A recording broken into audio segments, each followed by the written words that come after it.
I've heard it so many times is we don't have time for this. We don't have time to look at how we're doing things. We just do them. And I always say you don't have time not to. You should prioritize this. If you are maxed out all the time, then everything is priority. You're not thinking of this right. I would say number one, it's not a project. It's a movement. It's a culture. Treat it as such. So think of it as this is a forever, not just like I need to clean up this one thing. Welcome to KPI Fireside. Our mission is simple: to improve companies and to improve careers through continuous improvement. In every episode, we explore the spark, the moment, the mindset, or the method that ignites real change. Whether you're just starting out or leveling up, you'll find the insights and inspiration to fuel your next improvement. Welcome back to KPI Fireside, a continuous improvement podcast. I am your host, Keith Norris. Our guest today is David Norris. David works in operations at Eagle River Water and Sanitation District and is the founder of Elevated Strategic Solutions, a consulting firm focused on operational excellence, continuous improvement, and strategy execution. Through his career, David has helped organizations generate millions of dollars in measurable financial impact through process improvement, automation, workforce optimization, and data-driven decision-making. David is passionate about helping leaders unlock capacity, eliminate organizational drag, and build systems that turn strategy into measurable results. David, welcome to the podcast. Hey, Keith, thanks for having me. You bet. This is awesome. Just before the intro here, we're having a brief little discussion. Although we both have the same last name, I don't think there's any actual relationship here as far as we know. No, not as far as we know. Okay, well, somehow we found ourselves both on this path of continuous improvement. We like to start the podcast out with a little segment we call the Spark. How did you get started on this path that you're on? Sure. I got started in manufacturing way back in the day. I worked for a manufacturing facility, a semiconductor manufacturer in Colorado, and that was kind of ingrained not only just in the day-to-day, in the culture. I was a kid at the time, so it really didn't resonate with me until I kind of went forward and then got into my niche, which is finance and operations, and so kind of kept it going today. That's so interesting. And tell us a little bit about the work that you're doing now. Well, I kind of have two hats I wear. One, I'm the deputy general manager of the Eagle River Water and Sanitation District, as you alluded to. So I do a lot of this work here at this organization and kind of work with all the teams across the whole organization on process improvement, continuous improvement ideas, execution of the strategic plans and stuff like that. And then also with it through the consulting firm, I help other organizations do just exactly that. Just kind of get in there, help realize and maximize the opportunities in front of them. Interesting. And you've got a background in finance, right? Yeah, deep background in finance. It's kind of where I started one post manufacturing. I went to school through manufacturing facilities, and then kind of got my education in finance. I got my foot in the door in government and saw a lot of red tape there, and then was able to quickly apply the background I had in continuous improvement and kind of Six Sigma stuff to a financial game. Yeah, that's interesting. I know there's a lot of angles that people can take on this continuous improvement discipline. I know that you've got with the background in finance and paying attention to things like cost savings. I'm curious, what are some of the challenges that you faced in government? Because, sometimes in government, it might not be an obvious, cost savings as more as you mentioned the red tape. What were some of the problems that you saw or were able to fix through process improvement in government? Well, right away, saw that as soon as I got my foot in the door. I took entry-level roles just to get in. And I saw right away that it was very antiquated systems. You can think of, I would say that the government's about 15 years behind the private sector, at least, if not more. So getting in there was about, okay, well, why are we doing it this way? Is there any statutes that say we have to do it that way? If not, is there opportunities to do it cheap and free? If not free, then cheap. Because, the next part of that conversation is budget constraints, and we don't have the money for that. But, kind of looking at it from that angle and getting my foot into that, I saw major challenges with just the pace. The resistance. We've always done it this way kind of approach. I still hear it today, but less so than my earlier days in government. Yeah, that's the way we've always done it around here is one of the common triggers for improvement people, right? Very much so. Yeah, that's a good place to dig in. What kind of lessons or best practices might you be able to share about how to find those opportunities for process improvement? Maybe how to work with people in the organization to identify them? Yeah. One lesson I've learned is to not move too fast, not jump to the conclusions either. Like if you're a lean proponent, you can't do an initiative and start with the solution. You've got to go through the fire, as I say, to get to the right solution and hear all the angles from the stakeholders. And earlier in my career, I've had that where I'm like, I know the solution. Let's fix it. Let's get there.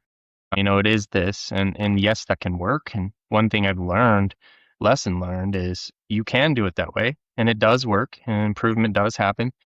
But guess what? As soon as one thing goes wrong, it goes back to the way it was, and it doesn't last long. You got to change the culture, and the one thing I've learned is you got to start with the people and get them on board and understanding that what is lean, what is continuous improvement, and what isn't it, and why is it better for you, person A, that is part of this process, and all the other stakeholders, and let them be a part of the solution. So how would you describe where you guys are at in your journey inside your organization for others that are, trying to compare where they're at in their own companies or trying to relate to because it's a long journey and people are at various different points. How would you guys describe where you're at currently? I would say we're at the earlier adoption stages of our, entity, just kind of like kicking it off and as a, side gig to more like a bigger proponent of my life.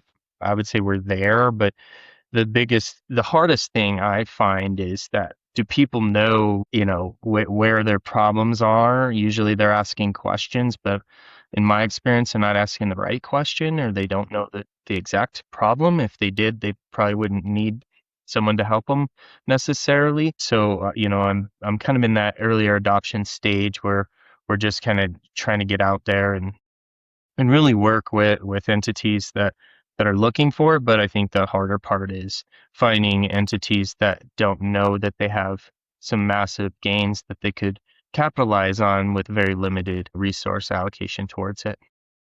Yeah, I think it's very interesting. And I was talking to somebody the other day who said something like, once you've seen it, you can't unsee it, referring to, process improvement, lean, this, Six Sigma with the discipline that she was referring to actually. But in your organization, was there an initiative or a program at all before you got there, or have you been the one kind of driving it?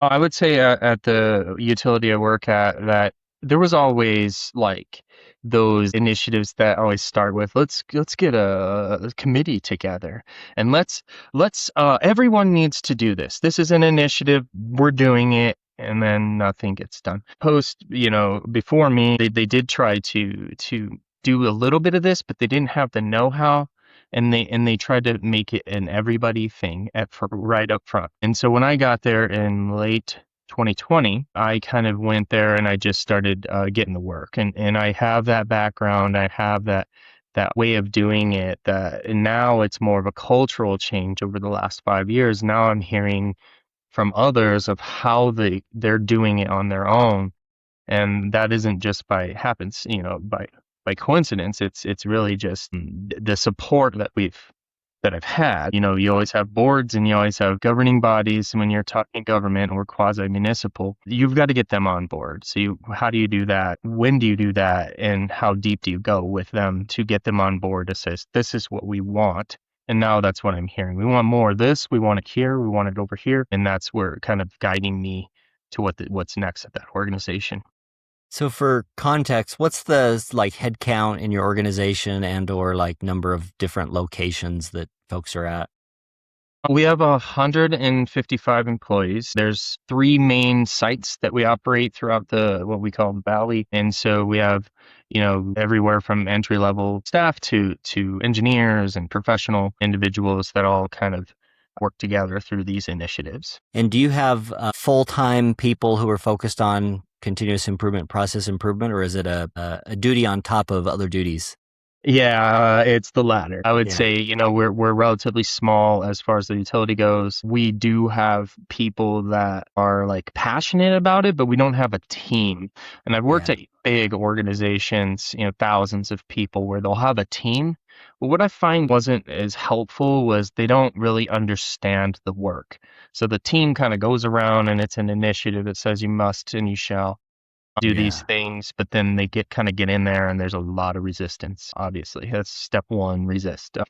But what I found it might work better is you kind of have someone who's passionate about it like myself, and then over time work on a culture that this is the expectation, this is the culture, and you bring people in with that mindset. And then over attrition it just fixes itself, and then it just becomes a part of the bigger culture. And that's kind of what I'm seeing today with our organization. How do you find opportunities for process improvement or invite people to tell you about the opportunities for improvement currently?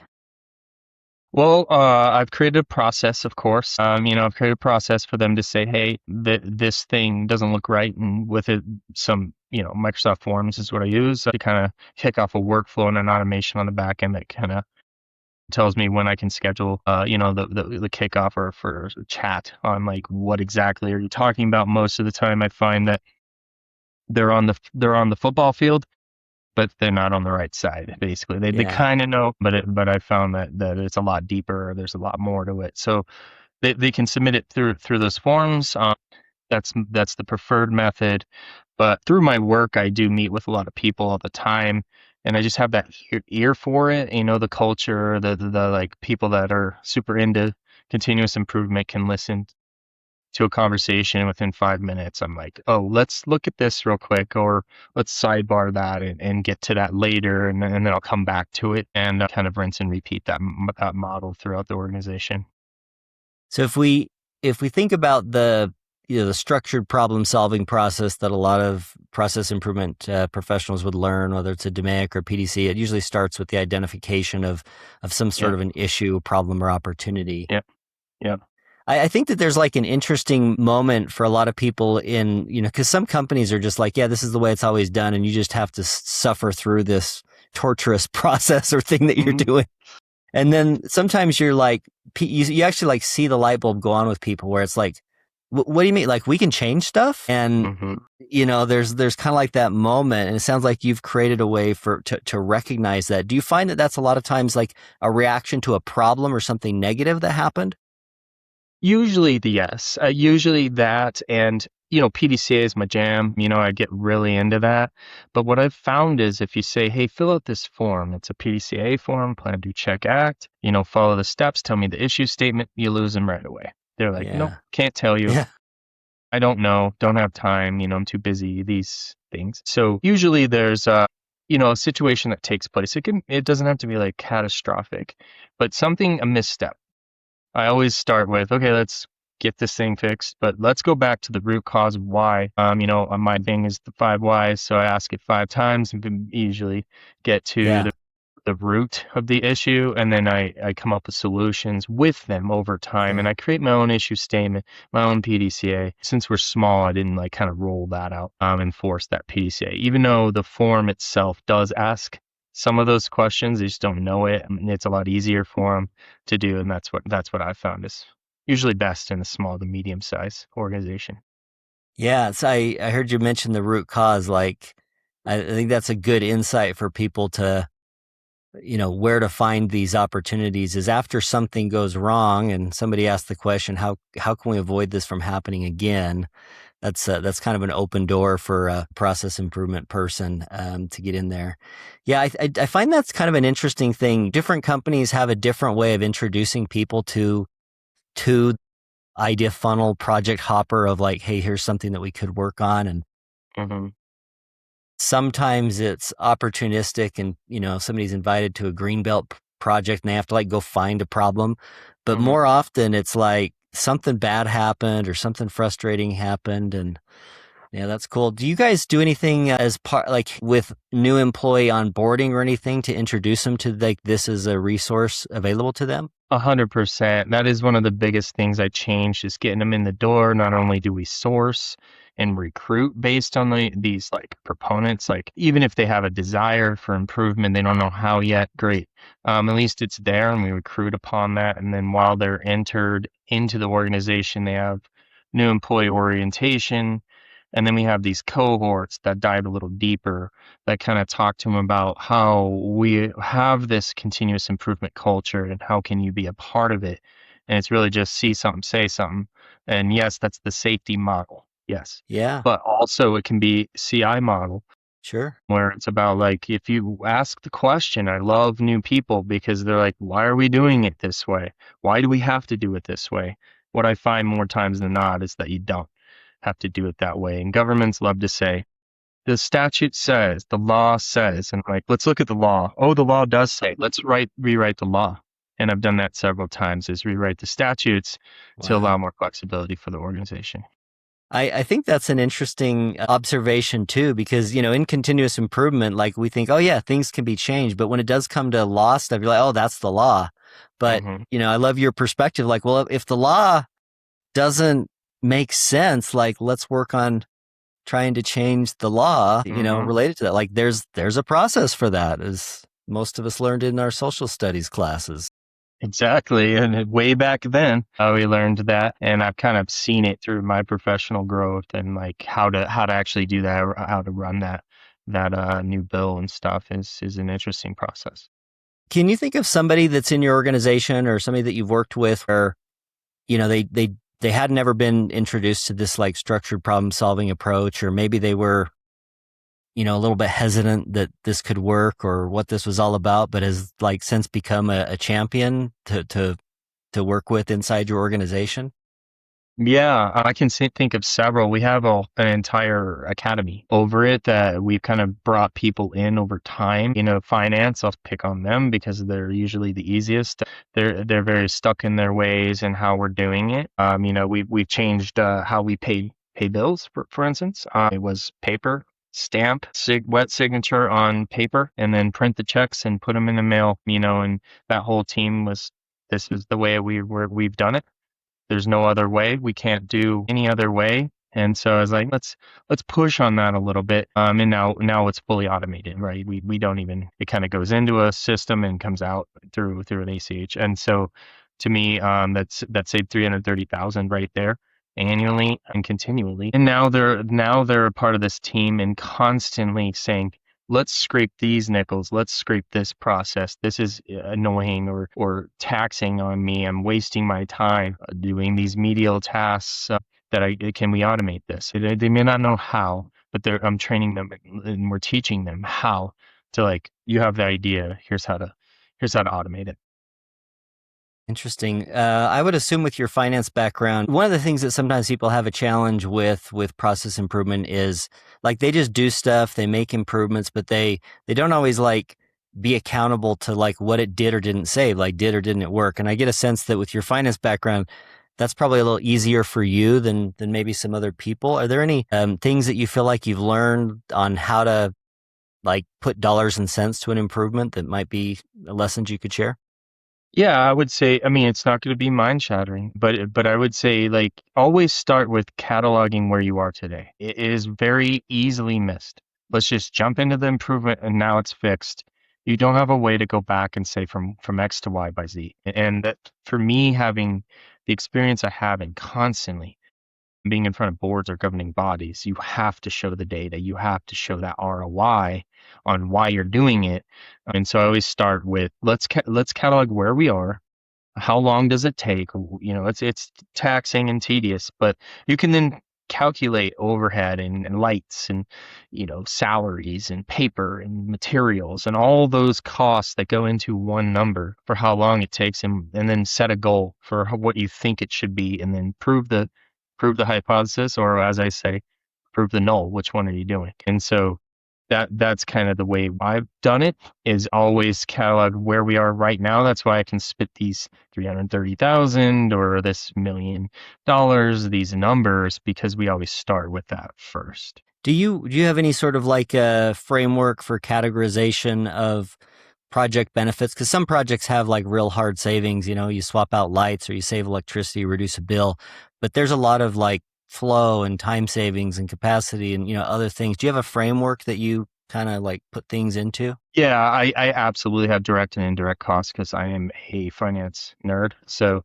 I'm going to go into direct costs. What are those like really easy like to calculate numbers? And the indirect is usually where I find the most savings. Yes, the direct can be huge, but I find it in the indirect.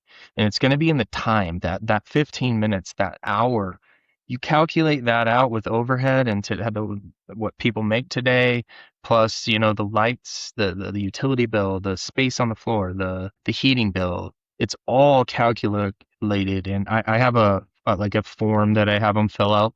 So they kind of put in number of hours, and then it just pulls in the data for them based on what they're saying, and then it kind of gives them a bigger picture of it. So that I do start with that. It's just a simple form that I have them fill out that kind of shows them where those costs are, and it's really informative because I think they think only direct costs. Like we could do this by just removing this pump or whatever it is. And it's like, yes, but also this saves here. And that's where, I always find we need more people. We need more budget. We need more things, more, always. And it's like, well, how about more with less? Or like you do less every minute and now you expand your capacity and without increasing the budget. So that's kind of how I do it. Yeah, when people are asking for more of something, that's oftentimes the trigger. Like, oh, let's see if there's some improvement opportunities here, because I think that's the first reaction. Let's increase the budget. Let's hire more staff. Let's get another warehouse. Like, Yep. that's a good insight. It seems to be, at least from my experience, the quickest, easiest in Yeah. potentially on the face of it, right? But what we do here, or what I've incorporated at the district that I serve currently, is like there's nothing you can ask for that doesn't ask that question. Where are your inefficiencies? Have you accomplished them? Have you even started? We have something that we've coined that is kind of looking at workload. Uh-huh. What are people doing? How are they doing it? Is it a core function? How many people can do it? How fast are you? How efficient are you at it? And then the question is, have you done that work? What have you saved in doing that work? And if those answers are no, I haven't, or $0, then it's like not approved. Go back to the drawing board, and then I work Start with them over. to like try to like look, we can get your thing approved, but we need to kind of go through the fire, as I say, and get the work done so that you can show that you're reducing your inefficient processes so that you can add without having to increase the budget. Yeah, it sounds like in your organization, your CI program has a very strong relationship with finance in terms of identifying those opportunities, being able to hold off the checkbook, I guess, in some cases. What would you say about the importance of developing a strong relationship with the finance department for folks in process improvement? I think it's huge. Obviously, I'm going to be a little biased there, but I also think, I always start there too. So I usually start in an organization right there and clean up those processes, have them be a part of that, so they can kind of see how it helps, so they can be a proponent of the change, but also supportive of the change, where they may hold the information, the data as far as costs go, or help you put it all together. So I would say it's vital, especially if you have a governing body. And if they're asking like, well, great, that's better or more efficient. What does it mean to me as a board member who's been appointed or elected? Well, it means this, and you can show it in a financial way that usually resonates with those governing bodies, where that matters. When you start talking, well, reduced to 100 hours, when you put it in context of how much money, that's where both kind of play. And I think that's huge. And usually you need finance for that. You use that term workload. To me, not knowing exactly your definition, it sounds like that's a capacity measure of some Mm, kind. Like yeah. how much do we have this resource utilized, like a utilization or capacity sort of? Is that hmm okay? What it is a tool that I developed that kind of, and this isn't popular, but it kind of has the employees catalog what they do, and we start with like a hierarchy. What's the core function, all the way down to what are the tasks Yeah. that kind of roll up to that core function and everything in between. Not only what is the core function, it's the task, it's how fast are you doing that task. Very sensitive. Of course, people don't want to tell you that it takes them 3 hours when it probably could take them 3 seconds. Who Yeah. knows? And so we've done this work, and we've been on this journey for 2 years now, and it's informative. There's so much data that you can gather, and we visualize it next, right? Yeah. Visualization is key to any of this. So we visualize it, show them pretty colors and dashboards of like, here's the data, and then I empower the managers and the leaders to okay, I don't like this one. This is inefficient. Prove me wrong, is what I Yeah. say. Yeah. And then they go through a process improvement thing, and they kind of run through the gamut, and then they find ways to make efficiencies. And we've seen huge savings in that alone. Yeah. It hasn't been easy, but it's allowed us to kind of capture what we're doing, why we're doing it, and how we're doing it. And that might sound easy, but when you're talking government, sometimes stuff happens and continues to happen because it always has. And then if you ask the question, like, why are we still doing this? I don't know. How about we Yeah. don't, and let's see what happens? And then you immediately stop doing it if it's not a core service. And so that's kind of that model we've pushed out. Yeah, that process that you were describing there sounds familiar to me, and something that we've done where you kind of catalog the work of a job, and you might call it like a time study, or like how long does it take to do this thing? I've referred to that as like standard work. What's the Hmm. standard work of this job? And I think that's where this like respect piece of continuous improvement is so important, because asking somebody about their job or how much time something takes can feel very, somebody can get very defensive in that situation. Like, what do you mean? Like, do you think I'm too slow, or do you think I'm not busy? And so you really have to create that respect relationship where you're saying, look, we want everybody to put in an honest day's work, but we don't want you to try to do 60 hours a week in a 40-hour week and be stressed out all the time. What do you call that process that you go through? We coined it as workload insights. It's very much a combination of like a desk audit. Yeah. It's not like, let me watch you Yeah. click all the buttons, because that's very intrusive, but kind of a blend of that versus like, what are the core functions finance should have? Yeah. What are there 4 or 5 main things that they do? If your stuff doesn't roll into that, then we have a big problem. You're doing stuff that maybe you shouldn't be doing. And that has happened at every other department that I've looked at. It's not just finance I always pick on, but it's kind of what I've seen out there. So that's what we've coined and created a tool for. Yeah, I like this process. I was talking to somebody recently who had a really good insight on this. It was when you ask somebody, how long does that task take? A lot of times people say, well, sometimes it's 5 minutes and sometimes it's 3 hours. And you get this like huge window. And this person shared a really great question. A way of asking that was, in the last 7 days, how much time did you Yep. spend doing this thing? So that can kind of like rein things in a little bit more, because you do always get that, well, yeah, but sometimes it takes a huge amount of time. But Yeah, I there's get some that. Yeah, that's a good insight. I mean, I do see that and get that a lot is like, well, it's seasonal. Sometimes it's a lot, not much, and sometimes it's a ton.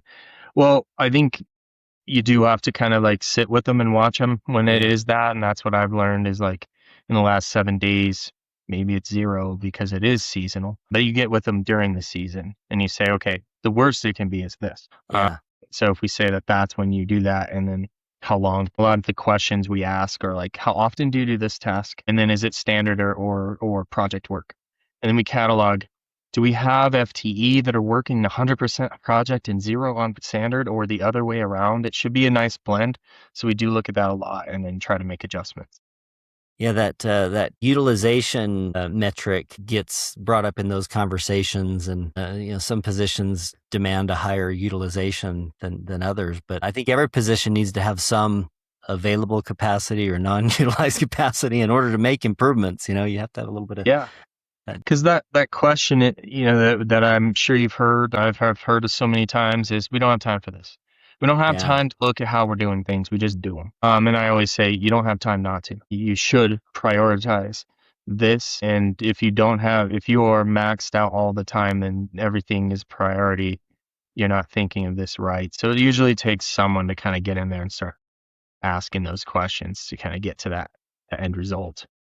Yeah, that's probably another one of those great insights for like an open door for process improvement is when someone says, I don't have time for all this. Oh, really? Tell me what you're doing with all that time. Let's see where Yeah. man, I wonder, let's do we really need more resources here? Like, yeah, that's, Yeah, can we spend less time doing this thing?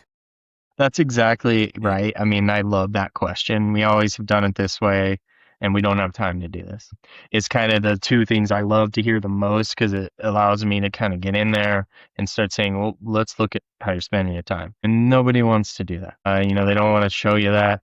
In reality, they just don't want to go through that effort in changing what they know today. And it's not about bad people. It's about bad systems. And if those systems aren't there to allow for those things, then they're always going to be a product of the system. So Yeah, and I think that's one of the interesting things about this discipline is how, like, yes, there's tools and there's systems and there's process, but so much of it is like how you go about utilizing the tools because it can you can create huge barriers with people, or you can like win over champions and win people over to your cause. And it has so much to do with the professionals doing the process improvement work and how they go about it as to how it's received inside the organization.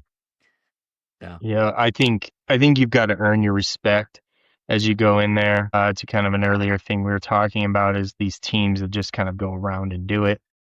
Sometimes it takes a little bit to get to know how every single facet of what they're doing so that you can earn that respect so that you can start working with them on improvement. And I think with my experience, people are just afraid of what they don't know.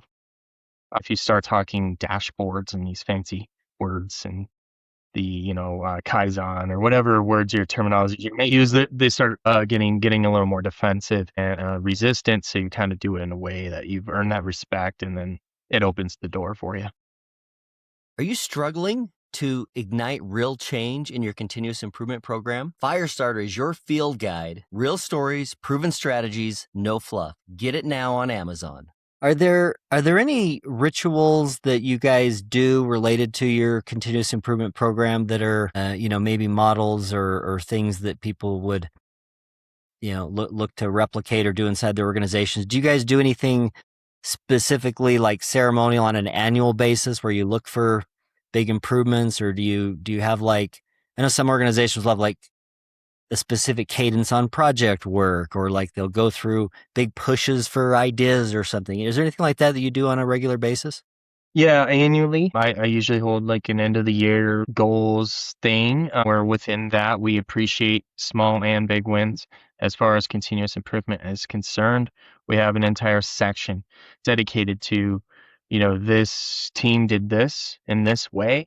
And here's what they've yielded in either savings of time, which matters to the employee, or savings of dollars, which matters to the bigger organization. One of the things we did last year is we were able to, do some of this harnessing, but I did it off cycle. I did it about now last year because we're going through our budget process. I was able to show the organization like, look, we've saved so much. It's time to maximize on this, and it was over $1 million. And I was able to add 6 new FTE without adding anything to the budget, plus giving back hundreds of thousands to the fund balance. So everyone wins. Board was happy. The teams were happy because they're doing this work, and then they finally saw, okay, we can add staff by cutting contracts that we were paying for specifically. And that was a huge win, not only for the organization, but particularly for the people going through it to kind of see the ROI. Okay, finally, we're going to get some help, and we're more efficient here. We're going to get some help to make this even further going forwards. I want to talk a little bit about AI and how AI is impacting, your process improvement work. Have you seen any interesting successes or any, failed attempts with AI usage in your organization and the work that you're doing? Sure. I think I'm a huge proponent of AI in a CI way, in a continuous improvement way. Like as soon as this became a bigger thing, I know it's been around since the 50s technically, but like more recent than not, like how can it improve my day? How can it improve the minutes and time I spend on medial tasks? We use it to fully automate process steps. So we were able to, we use Claude. So we have a whole team that kind of grinds on Claude every day. And then they meet once a month, I think, to kind of share what they're using and how they're optimizing process.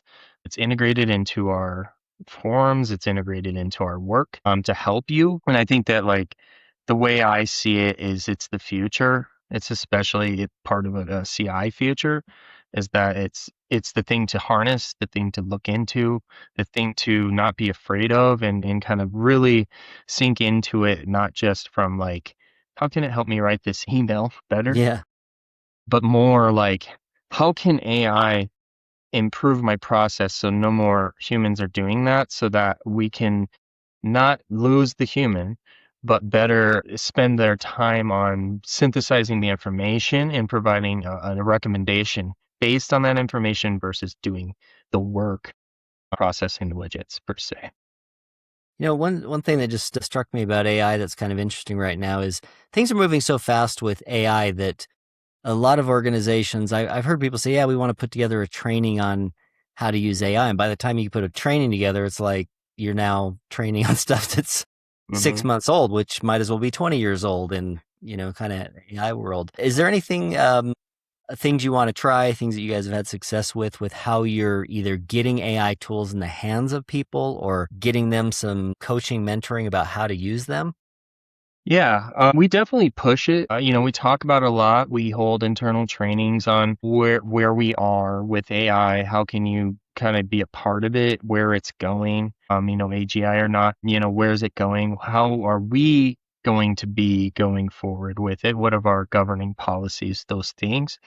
It it's every document you open. We use Microsoft, so anytime you open Word, yes, there's a Copilot, but also there's Claude. You can click it and play around. That's the best way to learn is not be afraid of it. But, we're kind of also, what I'm most excited about is more of a data lake concept. So we're on the heels of this is putting all of our disparate systems into one data lake.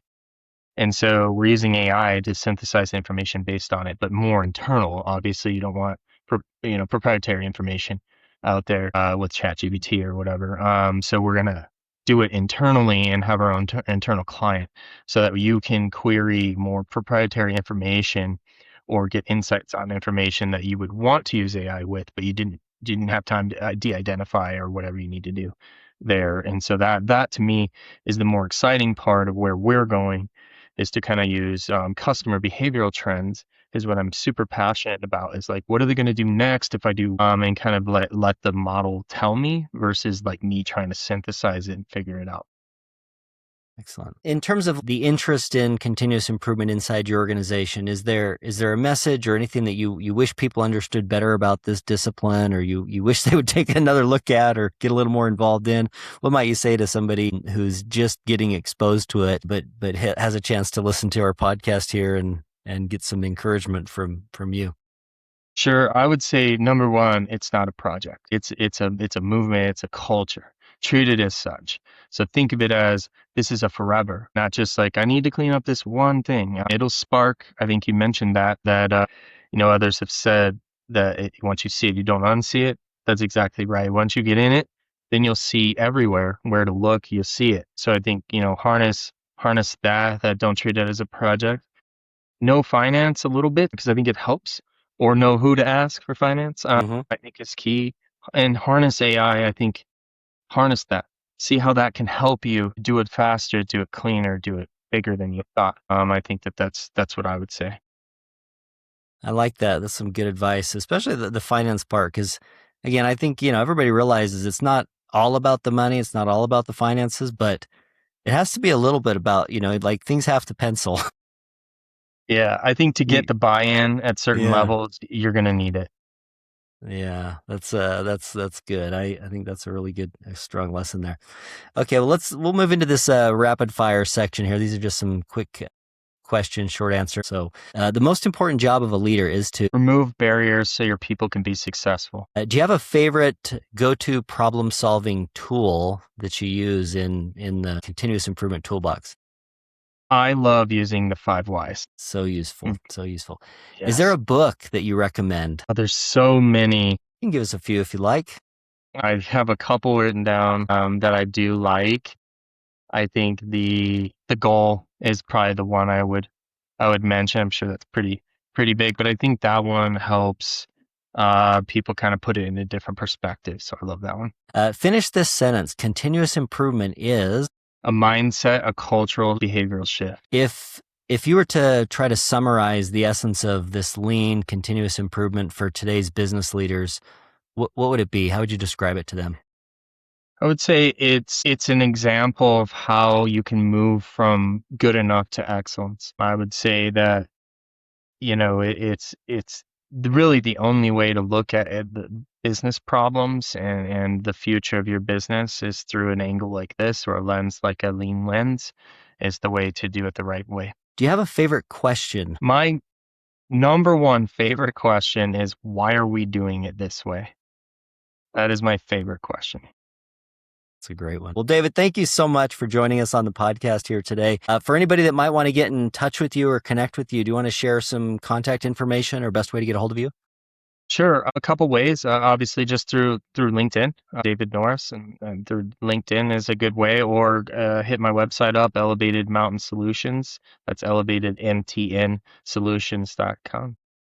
Thank you so much. We really appreciate you joining us here. It's been a fun conversation. And for our listeners, if you would like to reach out to us, you can ask a question, you can suggest a guest, you can give us ideas for episodes. You can find me on LinkedIn also, Keith C. Norris. And this concludes this episode of KPI Fireside, a continuous improvement podcast. If you've enjoyed today's episode, please be sure to add a comment. You can like, follow, subscribe on the socials, share the podcast with your friends or colleagues who are as passionate about continuous improvement as you are. You can find us wherever you get your podcast. Until next time, keep driving progress and sparking change. This episode is brought to you by KPI Fire, the all-in-one platform for continuous improvement. With KPI Fire, you can align strategy, drive execution, and engage your people. So whether you're leading a team or driving enterprise-wide change, KPI Fire helps you deliver real results. Learn more at www.kpifire.com.